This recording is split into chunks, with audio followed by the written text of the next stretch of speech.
To view or configure the settings of your water heater controller, go to your water heater controller page. Click Settings from the left side menu.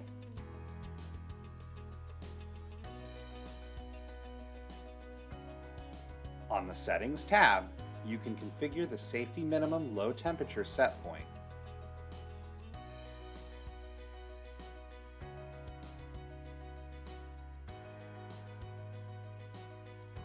If the temperature measured on the water inlet falls below this set point, the water heater will automatically be switched on. The water heater will remain switched on and all manual on-off commands are disabled until the temperature measured rises above the minimum set point. You can also enable or disable the boost function on your water heater controller and set the duration that the water heater will remain on when boost is activated.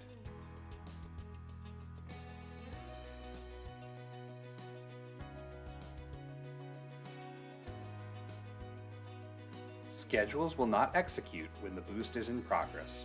However, you can manually switch off the water heater from the portal, app, or using the power button on the water heater controller.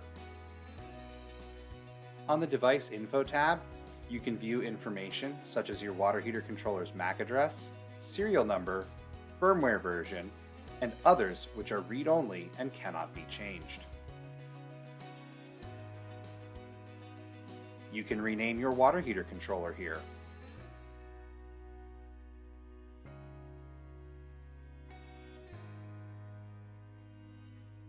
If you want to connect your thermostat to a different Wi-Fi network, click on the Configure button, which will take you to the Wi-Fi provisioning wizard.